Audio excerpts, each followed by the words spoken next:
যে পশ্চিমবঙ্গে এই মুহূর্তে যে 26,000 ছেলেমেয়ের চাকরি, সরকারি চাকরি, শিক্ষকের চাকরি এক মুহূর্তে অনিশ্চয়তার মুখে পড়ে গেল, ওই একই চাকরি পশ্চিমবঙ্গে 2011 সালের আগে প্রায় 10 থেকে 11 বার হয়েছে। কয়েক লক্ষ ছেলেমেয়ে একই চাকরি দিয়ে পরীক্ষা পেয়েছে, একজনকেও রাস্তায় আসতে হয়নি। পশ্চিমবঙ্গের স্কুল শিক্ষক হওয়ার জন্য কলকাতার রাস্তায় আমাদের গ্রাম মফস্বলের ছেলেদের ধর্ম দিতে হয়নি। যারা পশ্চিমবঙ্গের ক্ষমতায় থেকে এক মুহূর্তে এই 26,000 ছেলেদের জীবনকে অন্ধকারে ঢুকিয়ে দিতে পারে, তারা দিল্লিতে গেলে, ভারতবর্ষের সংসদে গেলে দেশটা কি অবস্থা করবে আপনারা ভাবুন। এটা কোনো দলের কথা নয়। ওই 26,000 ছেলেমেয়ের মধ্যে তৃণমূল আছে, কংগ্রেস আছে, বিজেপি আছে, সিপিএম আছে, কোনো দল করে না, সেই ছেলেমেয়েরাও আছে। তার সঙ্গে বিজেপি কোন ভারতবর্ষের বুকে যাদের বক্তব্য কি বিভাজন, সম্প্রদায় দিয়ে, ধর্ম দিয়ে, জাতি দিয়ে, বর্ণ দিয়ে উন্নয়ন, তার কাছে উন্নয়ন মানে মন্দির। ভারতবর্ষে আমরা যারা মানুষ, এই রাজ্যের মানুষ, আমরা আমাদের ধর্ম, আমাদের সম্প্রদায়, আমাদের বড় ভাষার সঙ্গে আমরা জেনেছি, আমরা বুঝেছি, আমাদের পরিবার থেকে জেনেছি, আমাদের সংস্কৃতির মধ্যে মিশে আছে সবকিছু। আমি যে শহরে বড় হয়েছে, মুর্শিদাবাদ জেলা সেকেন্ড অঞ্চলের যে কেন্দ্রীয় প্রার্থী, আমি আপনাদের দেখিয়ে দেবো ছবি তুলে। আমার শহরে, আমার লালবাগ শহরে মন্দির এবং মসজিদ একসঙ্গে আছে, একটাই দল, যারা একদিকে মন্দির একদিকে মসজিদ। বিজেপি এটা করতে চায় না। বিজেপি চায় ওই মন্দির মসজিদেরা যারা যান তারা কোনো লড়াইতে, কোনো মিছিলে একসাথে পথ না হাঁটতে পারেন, সেই রাজনীতি করে ওরা। আমার লালবাগ শহরে চকের মসজিদ আছে, সেই মাঠে দুর্গা পুজো হয়। সেই রাজ্যে বড় হয়েছে আমি। এই রাজ্যে যারা প্রত্যেক দিন আমার আপনার এখানে 20 জনে আমাদের আলাদা করতে চাইছে, আপনি যদি চান আপনার ঘরের জন্য তাদেরকে প্রয়োজন, আপনি তাদের পাশে গিয়ে দাঁড়ান। আর যদি আপনি চান যে পশ্চিমবঙ্গ থেকে, ভারতবর্ষ থেকে এরকম বিষাক্ত শক্তিকে সরাতে হবে, আপনি বামপন্থীদের পাশে দাঁড়ান। আপনি বাম কংগ্রেসের জোটের প্রার্থীকে জিতিয়ে দিল্লিতে পাঠান। দিল্লিতে ছেড়ে খেলার জায়গা নয়, এটা পড়ার ক্লাব নয়, রাজনৈতিক বক্তৃতা দেওয়ার মঞ্চ নয়। কোনো ভারতবর্ষের মানুষ তাকিয়ে থাকে ওখানে কি কথা হচ্ছে শোনার জন্য। এই কেন্দ্রীয় যিনি প্রার্থী, তিনি এত বছর ধরে তার শিক্ষা, তার দীক্ষা, তার মনন, তার চেতনা, তার সততা, তার ইন্টিগ্রিটি সবকিছু দিয়ে তার যোগ্যতা প্রদান করেছেন। এইরকম মানুষকে দিল্লিতে পাঠানোর সুযোগ পেয়ে যদি আমরা ছেড়ে দিই, তাহলে ইতিহাস আমাদের ক্ষমা করবে না। আমাদের ছেলেমেয়েদের ভবিষ্যৎ কি? আপনি যে কোনো, আবার হচ্ছে রাজনীতির কথা বলে যান, 18, 19, 20, 21, 22 যে কোনো বয়সের ছেলেমেয়েদের সাথে কথা বলুন, তাদের স্বপ্ন কি? একটাই উত্তর, আমাদের কোনো স্বপ্ন নেই। কেন নেই?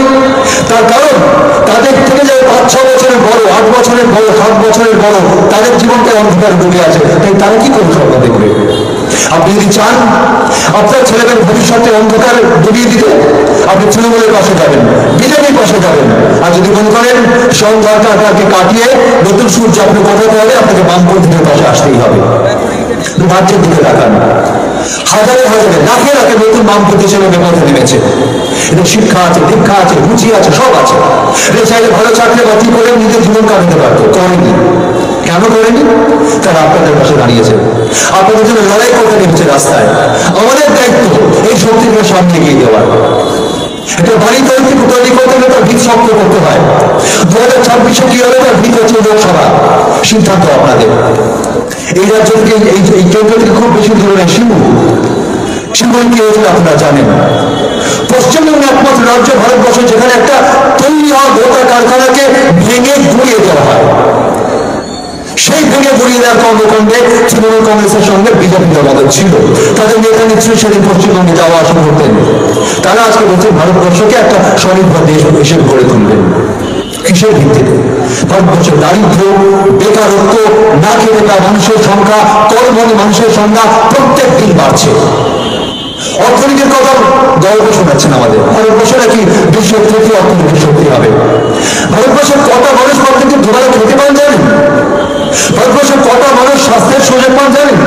ভারতবর্ষের কটা পরিবারের ছেলে মেয়ে ঠিকমতো পড়াশোনার সুযোগ পাবেন জানেন? উত্তর নেই ওদের কাছে। উত্তর নেই বলে ওরা আমাদের সম্প্রদায়কে বিভাজন করতে চায়। দিল্লির বুক থেকে ঠিক হয় আগামী দিনে পশ্চিমবঙ্গে ভারতবর্ষের গরিব ছেলেমেয়েরা ভালো ভালো স্কুল কলেজে পড়ার সুযোগ পাবে কিনা। দিল্লির বুক থেকে ঠিক হয় পশ্চিমবঙ্গের রাজ্যে দেশে শিক্ষা খাতে কত টাকা খরচ হবে। দিল্লির বুক থেকে ঠিক হয় পশ্চিমবঙ্গে গোটা রাজ্যে গোটা দেশে 100 দিনের কাজের বদলে 200 দিনের কাজ হবে কিনা। দিল্লির বুক থেকে ঠিক হয় স্বাস্থ্যের জন্য কত টাকা খরচ করা হবে। ওটা রাজনৈতিক মন্ত্রীদের দেওয়ার মঞ্চ নয়। তৃণমূল কংগ্রেসের দিকে তাকান, তাদের যারা সাংসদ দিল্লির সংসদ থেকে মোটা টাকার মাইনে নেন, তাদের দিল্লিতে যাওয়ার সময় নেই, সংসদে যাওয়ার সময় নেই। মাননীয় মুখ্যমন্ত্রী তাদেরকে দিল্লি পাঠিয়েছিলেন সভাবর্ধন করবার জন্য। পশ্চিমবঙ্গে এটা ছিল না। যারা পশ্চিমবঙ্গ থেকে দিল্লিকে প্রতিনিধিত্ব করত গোটা ভারতবর্ষ তাদের দিকে তাকিয়ে থাকতো, তাদের বক্তৃতা শোনার জন্য গোটা ভারতবর্ষ মুখিয়ে থাকতো। আজকে বলুন কি অবস্থা, কারা যায় সেখানে, কি তাদের বক্তব্য, কি তাদের মুখের ভাষা, কি তাদের সংস্কৃতি। গোটা রাজ্যের কাছে গোটা দেশের কাছে এই রাজ্যকে কোথায় ডুবিয়েছি আমরা। আমরা পশ্চিমবঙ্গের বুকে ঘোড়া কেনা বেচার মতো নেতা মন্ত্রী কিনা বেচা হতে কোনোদিন দেখিনি, আজকে দেখি আমরা। আমাদের কোনো উত্তর নেই। আমরা দেখিনি পশ্চিমবঙ্গে 34 বছর সরকার চালাবার পর নেতা মন্ত্রীদের জেলের পেছনে দেখিনি আমরা দুর্নীতি দেয়, আজকে দেখছি আমরা।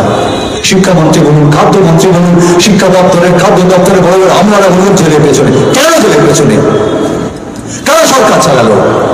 আজকে মাননীয় মুখ্যমন্ত্রী বলছেন, কোর্টের কথা বলছেন, বিচারকদের কথা বলছেন, উকিলদের কথা বলছেন, সিপিএম এর কথা বলছেন। তারা নাকি শিক্ষকদের চাকরি খেয়েছে।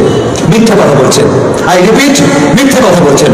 প্রশ্ন একটাই, এই চাকরির পরীক্ষা সুপ্রিম কোর্ট অব্দি করালো কেন? কি পরীক্ষা নিলেন? কাদের পরীক্ষা নিয়ে করলেন? যে পরীক্ষার পর কে পাশ করেছে আর কে ফেল করছে সেটাই বলতে পারলেন না। আরে একটা চাকরির পরীক্ষা নিয়ে কে পাশ করেছে কে ফেল করেছে বলতে না পারলে আপনি দিল্লির বুকে কি করবেন, কি কাজ করবেন, কাদের পরীক্ষা নেবেন, কাদের দায়িত্ব নেবেন? আপনাদের সিদ্ধান্ত নিতে হবে। আপনি দলের কথা বারবার নিচে ভুলে যান। এই সময়টায় আমাদের দল মত ধর্ম বর্ণ নির্বিশেষে জোটবদ্ধ হতে হবে। আমি জানি আমাদের কাছে অনেকের কাছে প্রলোভন আছে, হুমকি আছে, ভয় আছে, নানা প্রতিরোধ আছে, কিন্তু আমি জানি একসঙ্গে থাকলে আমরা সব ভয় জয় করতে পারবো। গোটা রাজ্যে তো সে হওয়া উঠেছে। গোটা রাজ্যে আমি এই সময় গোটা রাজ্য ঘুরে বেড়াচ্ছি। বিশ্বাস করুন, গোটা রাজ্যে এই বিজেপি তৃণমূলের বিরুদ্ধে যে শক্তি উঠে আসছে সেই শক্তি আগামী দিনে ভারতবর্ষকে পথ দেখাবে।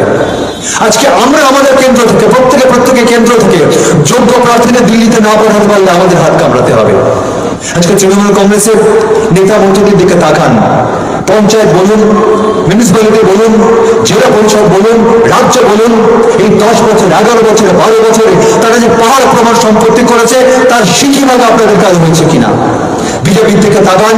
আমি সমস্ত রাজ্যের গ্রামে গ্রামে জিজ্ঞেস করেছি কেরোসিন তেল দাম কত, গ্যাসের দাম কত। পশ্চিমবঙ্গের মহিলারা কেউ কেরোসিন তেল ব্যবহার করেন না, 100 টাকার দাম। কেন হলো?